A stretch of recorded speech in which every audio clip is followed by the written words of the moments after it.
Hey guys, my name's Avery, and today we're gonna watch some Modern Warfare 2 gameplay and listen to me rant about what I like and don't like about multiplayer on the Call of Duty franchise and what they could do to improve it.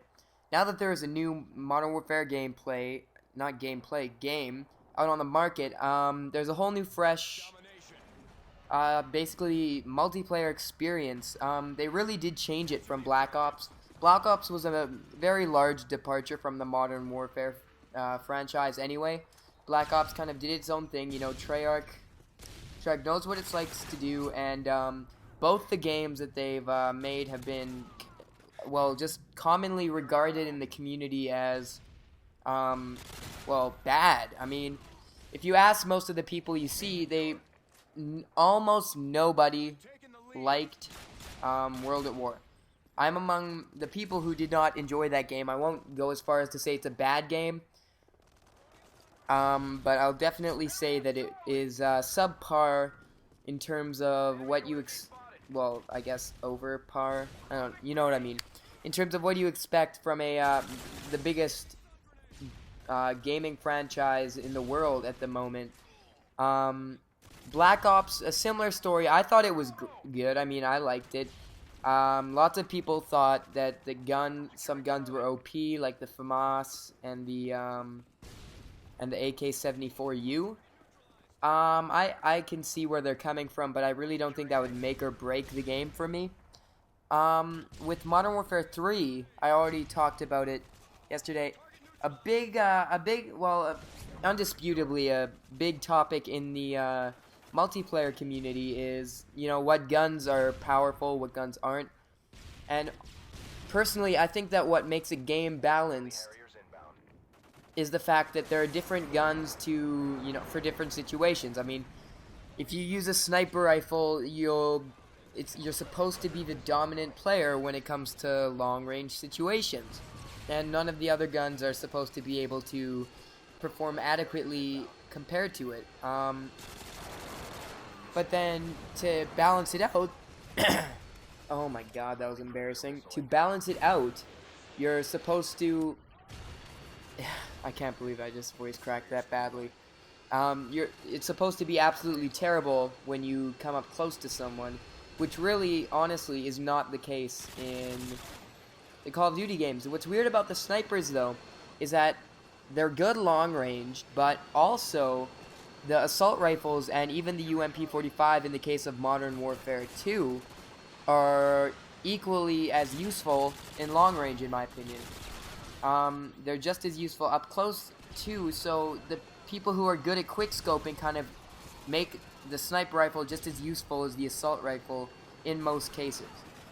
But that's if you're good at quickscoping and you're accurate, unlike me and many others. So then, you know, there's the submachine guns, which aren't supposed to have good range, which they do well, with most of them. But then there's a few, like the UMP-45, which range is ridiculous and, like, can use a silencer to no detriment and kind of negates the negative effects of the attachments. And that throws the balance of the whole scale way out. And that's what I really think Black Ops did wrong.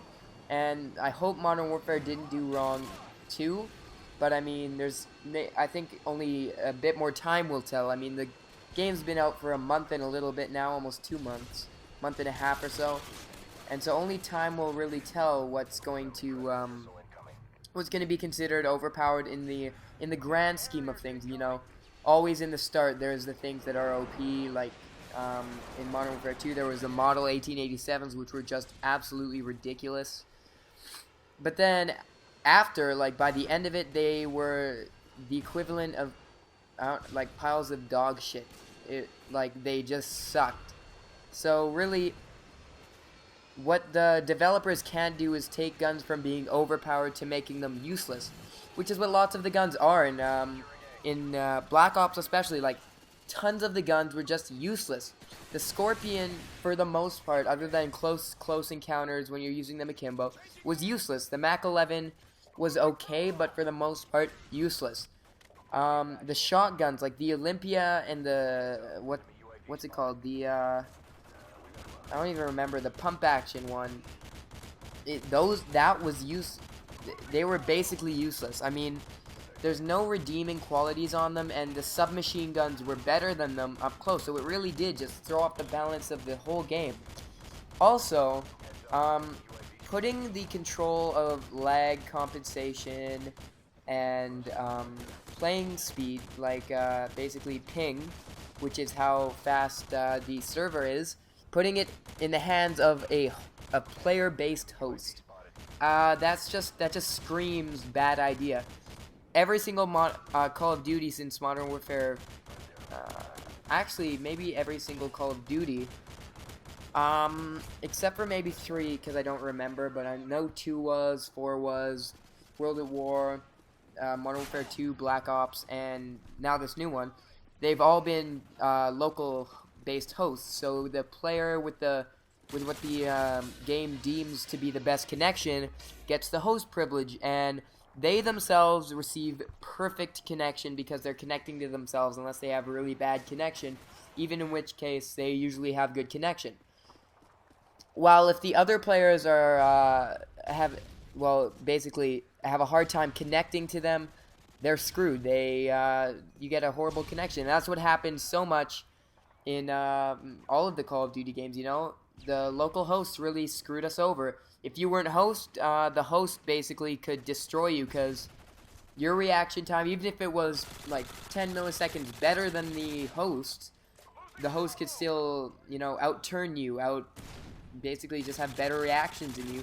Not because of their skill, but because of who it chose to be host. And really, that just doesn't make it fair. You know, when we want the game, we don't want it all to be equal, where everybody has the same, like, guns and stuff, but we want it to be fair. So, you know, you have a better gun, you have better skill, you basically have the ability to do much better than everybody else. And what all of the Call of Duties have done is, like, look at the Noob Tubes and Danger Close Pro. You have a freaking blast radius of 15 meters of instant kill, and there's basically no way to defend against it except Blast Shield, which is almost rendered useless when they're using Danger Close Pro. And what it does, it just makes things not fair.